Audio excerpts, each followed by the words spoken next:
Hey there, it's Susan from the Social Sales Girls, and I'm back with the Monday Morning Traffic Report. Now, if you haven't watched the traffic report before, you might not know me, but I own the Social Sales Girls. But my real job is that I own an e-commerce company on Shopify, pretty cool one called WeSqueak.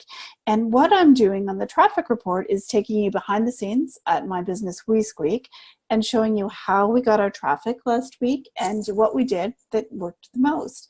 Now, the reason I started doing this was actually because my sales started to dip. And when I did a deep dive, of course, I realized that it was traffic, that we just weren't getting enough traffic to get the sales that we needed. And, you know, you need a lot of traffic to get sales in e-commerce. And so I thought this is a great way to hold myself accountable to keeping on top of it, and also to share what's working and what's not working with everyone else. And so if you would like to make sure that you get the traffic report in your inbox every week, just click the link in the copy and drop us your email and we'll make sure you get it. Now, what I want to do actually is I want to just share my screen. Let's dive right in. I'll show you what happened at WeSqueak last week, what we did, what was a win, what was not a win, and what you can do, I think. So let's just share my screen. And there we go. So if you remember, my goal was to get 5,000 unique visitors a week. Didn't make it. I've got good news and bad news here. Our traffic is actually up 555 visitors, or 14%. So that's great. Sales are also up from the week before, 11% up. Also great. Last week, when I was looking at what I could control to get more traffic to our site, we focused on Facebook, email, and our Google AdWords. Now, on Facebook, we added some ads and we made some changes to our existing program, and that helped a lot. That was where our biggest win was. In email, we added one campaign, but our traffic actually went down. Not so good. And in AdWords, I added $40 to my monthly budget, and we haven't seen good results from that yet. We have seen a little bit more traffic, but our conversion rate went down. So it's too soon to tell, but I will for sure update you on what we're doing with AdWords as we go through. Now, our biggest impact was on Facebook. So let's just jump into my Ads Manager and take a look at what was the number one thing that worked. So for us, the number one thing that worked was that we added a new campaign. And so here is the campaign. I'll just let you see the ad sets. A little bit of money on warm traffic, more money on cold traffic to our site. That's pretty typical for me. And we did well with this one. We got a lot of traffic, 338 visitors, at a cost of 13 cents a visit. And so I'm quite happy with that. That's good all day long. Now, this is something you can easily do. What we did is I took a product from our top 10.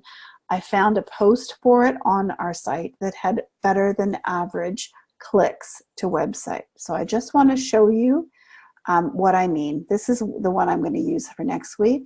But you just go to the product, or go to the post. You look at the number of people that are reached.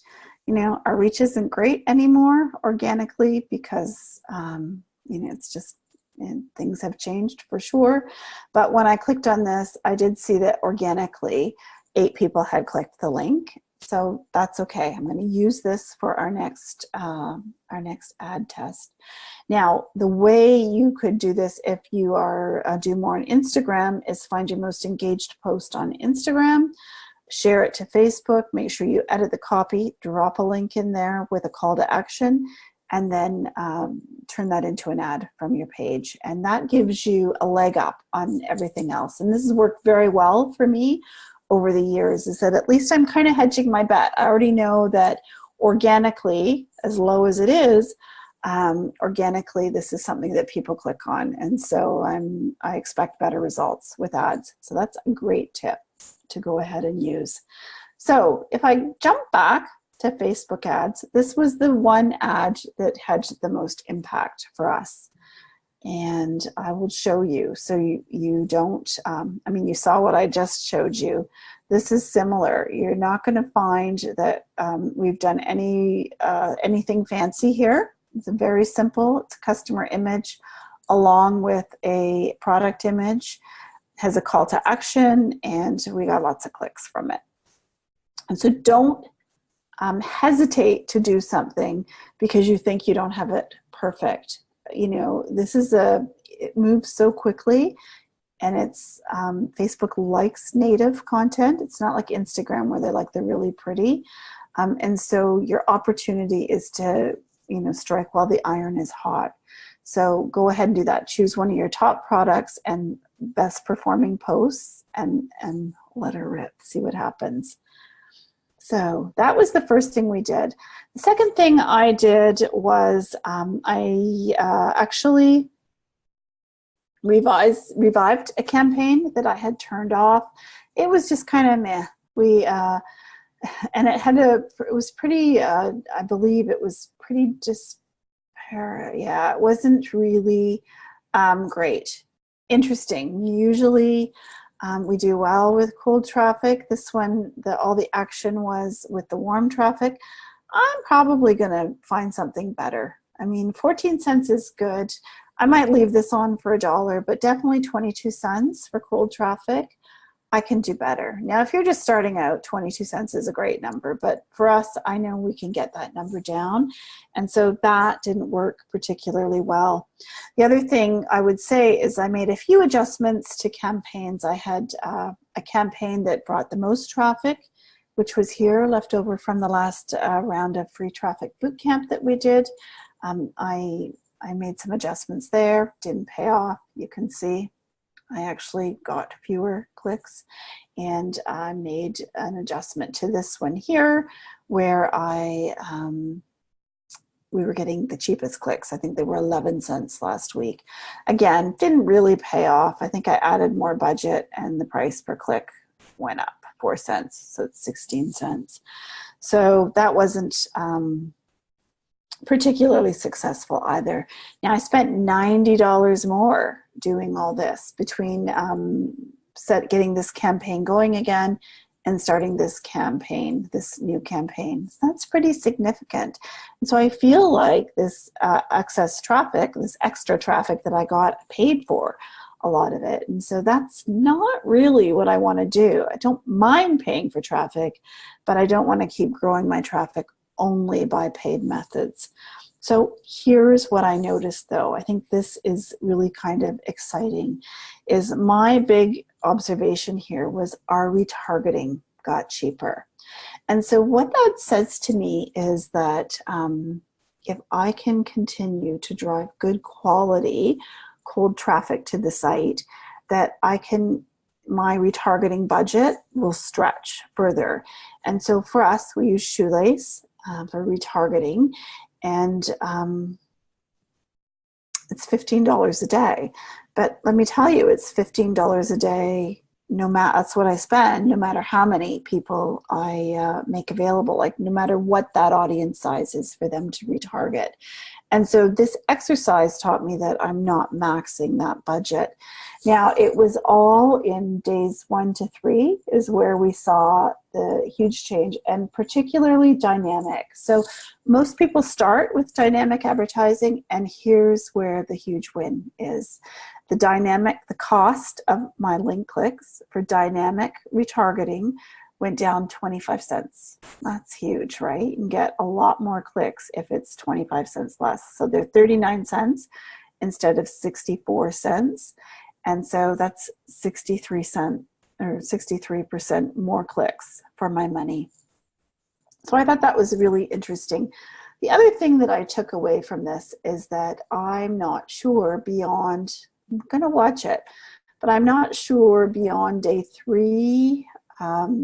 I'm not sure that this single image ad is working particularly well. Looked at it for a month. I'm going to watch it, but I may take that budget and reallocate it to where it's really paying off in the dynamic. Now, how can you use this? So if you're in the inner circle, hopefully you've used the lesson and set up your dynamic retargeting. And if you have, you know that you have to put a budget of $5 a day. But it really does pay off as long as you're sending decent quality traffic to your site. And so what I would say to you is your best chance for a win with this is to make sure you're sending good quality traffic. So if you could up your traffic, I don't know, if you could up your traffic 20%, your retargeting, it's highly likely that you'll get the same, use the same budget for retargeting, but actually get more clicks and more purchases from it. So I think that that's a real win. If you don't have retargeting set up, dynamic, you need to get it set up. Now, the other thing I would say to you is we got our biggest win from Facebook ads. We also got a good chunk of sales. Our sales were up $400. Sales that were attributed to Facebook ads, which is it was 50%. So we had $1,200 attributed to our Facebook ads, and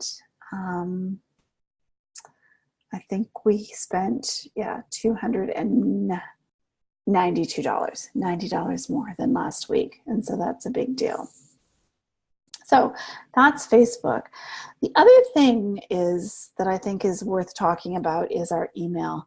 And we had less traffic from email. We spent the week with one more campaign, but it was all resending a campaign, an event from the week before to people who hadn't necessarily opened, except for one. Now, what was interesting was I completely changed the creative for this one, and I changed, of course, the subject line as well. And I just went in and segmented a list. Now, we use Klaviyo, but I segmented a list, and it's a recent frequent list. And it's becoming more and more clear to me as time goes on that recency wins and frequency next, but recency really wins. And so if you look at this is from Google Analytics for last week. This is a segment in our Klaviyo account that says recent. So recent is last 16 weeks. So in the last 16 weeks, they placed an order, but their total lifetime value is under $55. And so that email actually brought us traffic, quite a bit of traffic, but it also brought us a really good sales result. And so if I can pull that segment and see how I can mine that, I think I can do more. Now you can do that too. If you use MailChimp, you can actually also do that, MailChimp and Shopify, just a little more complicated. But what's important here is that I need to do more email like that, and it can be on all sorts of topics. These are people that are already engaged and kind of hot prospects, and so I need to spend more time beyond our funnels, more time nurturing that list, number one. But number two, I need to pay more attention growing that list. So here is the list here, the segment. I have 1,338 members, and what I decided to do this week is I'm just going to keep an eye on that. I'm going to track every week and see how many members I keep on that list. I don't want that list to get smaller. I want it to get bigger, and then I'm going to use it for some different campaigns. So that's really it. This week, my plan, of course, is to start tracking this. I'm going to do a few more campaigns to this highly engaged segment, and I'm going to make a few changes to Facebook ads. I wasn't able to get our cost per click down. Overall, it was 24 cents. I'd like to get it down a little bit if that's at all possible. And so we'll see you back next week, hoping that I will make my goal of 5,000 unique visitors for the week without buying it, without spending my way to it.